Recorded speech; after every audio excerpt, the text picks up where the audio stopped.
Everybody's freaking out about the latest round of negative news. I'm not freaked out, just for the record. I know you aren't, but we'll tell people why. Okay. So the source here, and we want to just give a brief amount of perspective because the news exists to freak us out, scare us. They want pearl clutching, hand wringing. It makes for good ratings, George, and then they can sell those ads for a little bit more money. So the latest is freaking people out about our financial future, specifically the dollar.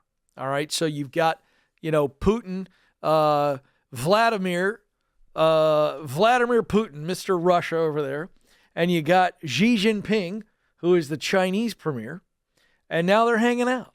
A 3-day summit. They're in cahoots, George. I don't like it. I don't like it either. And so you got Putin and Xi Jinping hanging out, and they're talking about an alliance to threaten the U.S. dollar. And you want the direct quote from Putin on this? Anytime we can hear from Putin, I like to hear from him. I'm tempted to try my Russian accent, but I think I will offend all people groups in doing so. Well, if you die mysteriously this evening, we will know why.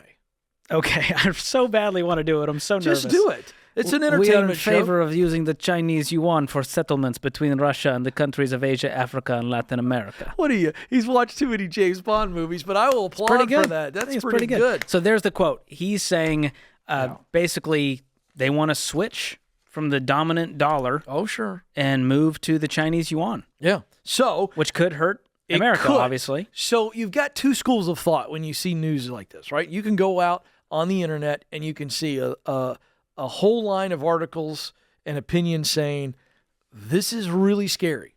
They're going to collude.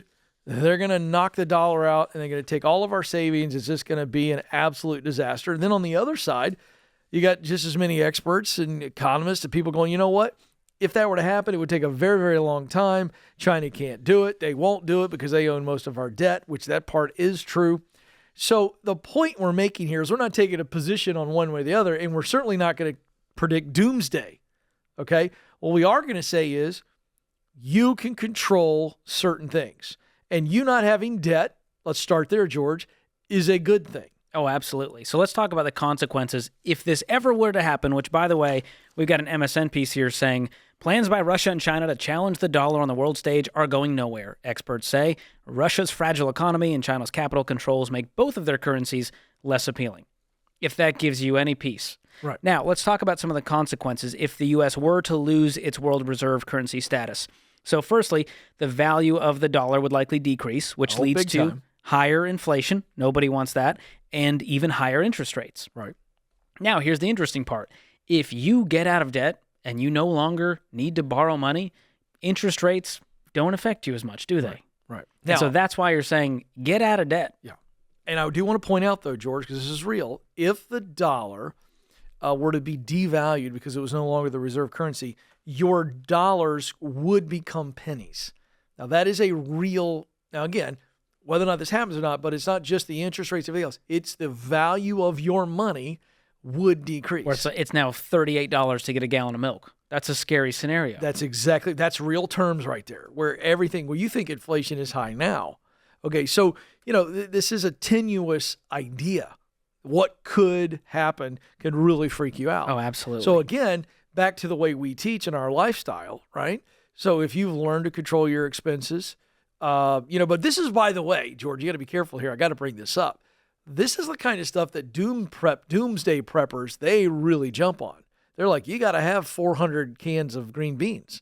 You got to have and you got to go invest in silver and gold all day long. But here's the problem with that advice. I'm glad you brought that up. The silver and gold are tied to the dollar. So it's not like you just skip the whole, well, if the dollar crashes, I got a bunch of gold in there, Hills. That doesn't work. It's tied to the dollar. And so this is the type of thing where there's only so much you can control, and you not having any debt, you not relying on the federal government to bail you out is a good position to take. Oh, absolutely. And the Washington Post article goes on to say, America's politicians have gotten used to spending seemingly without any concerns about deficits. And that is another piece of this puzzle, is America's got to get on the debt snowball. They really do. Smallest to largest, let's go. Now, you know what? I'm glad you bring this up. because this is, by the way, this is both sides of the aisle here. I want to be an equal opportunity offender. What can the average person do about the potential devaluing of the dollar? I don't mean to be cliche, but it's only one take care thing. of your house. No, you vote. You vote men and women in there who will go, you know what? I'm going to run on eliminating the national debt. I mean, forget the rest of politics. Has anyone ever even attempted No one's to run attempted on to. that? Now, let's just imagine for a second if the American people, a huge They'd have swath my vote. of the American people said, all right, they're going to run on one issue alone. Forget about all the other issues that are important to you. Boy, I just offended a bunch of people. I just said, what if? What if we had a Congress that said we're up there to actually kill the debt? We're going to pay the debt down, and America is going to be debt-free. For some of you who think this is a preposterous idea, many states in this country have a constitutional amendment where they must balance their budget. So it is doable. There are state governments in the United States right now, by law, they must balance their budget, George, which means they don't have debt. They got to balance it. It can be done. I like this plan a lot, Ken. And if you're running, you've got my vote. I'm not, but I will tell you, there's one guy I know that if we stuck him in a room full of people for 30 days, I promise you Dave could get a budget together. Dave Ramsey could put a budget together that would balance the budget. I'm here for that. I think doesn't America's cheering you on right now. No, I mean, he's not running, but what if we took Dave up there, we made everybody get in the room, they couldn't leave until they agreed to the budget he came up with? I would turn on C-SPAN to watch that. Could you see Dave going to D.C., James, with this quickie budget for him?